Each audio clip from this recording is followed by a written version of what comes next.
প্রিয় বন্ধুরা, একটা পাসপোর্ট সাইজ ফটোকে খুব দ্রুত প্রিন্ট কিভাবে করবেন। ধরুন আপনি মোবাইল থেকে ক্যাপচার করেছেন, ফটোটা তুলেছেন, আপনি হোয়াটসঅ্যাপে নিয়ে দেবেন, হোয়াটসঅ্যাপ থেকে কপি করে এখানে পেস্ট করে দেবেন। আমি পেস্ট করে দিলাম।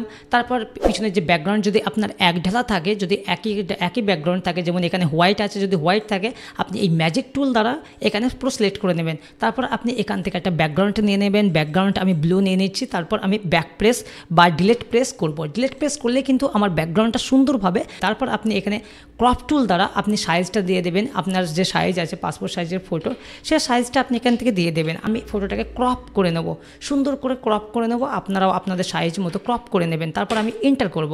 দেখুন এখানে কিন্তু আমার সাইজ কমপ্লিট। তারপর আমি Ctrl+N দ্বারা একটা নিউ পেজ নেব এবং এখান থেকে A4 চুজ করে নেব। A4 চুজ করার পর আমি মুভ টুল দ্বারা আমি এই ফটোটাকে চেপে ধরবো। চেপে ধরে কিন্তু আমি এখানে ছেড়ে দেবো। দেখতে পাচ্ছেন এখানে চলে এসেছে।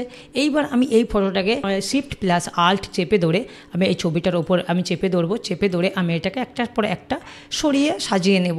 তারপর আমি Ctrl+E তে আমি সব ফটোগুলো মার্জ করে নেব। মার্জ করে নেওয়ার পর আমি এবার এই ফটোটাকে পুরো পেজে আমি সাজিয়ে নেব। Shift+Alt চেপে ধরে তারপর ছবিটাকে চেপে ধরে আমি নিচে একটা একটা করে সাজাতে থাকবো। আমার কিন্তু পাসপোর্ট সাইজের ফটো আমার পুরো পেজ রেডি। এবার আমি প্রিন্ট কমান্ড দেবো।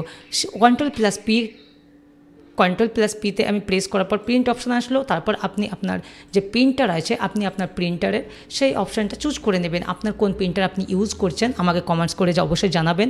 আমি Epson L8050 ইউজ করছি, আপনারাও জানাবেন। Epson 8050 হলে Epson আল্ট্রা গ্লোজি বা Epson প্রিমিয়াম গ্লোজি আপনারা চুজ করবেন। তো বন্ধুরা বুঝতে পারলেন কীভাবে একটা পাসপোর্ট সাইজ ফটোকে খুব দ্রুত আপনি প্রিন্ট করবেন।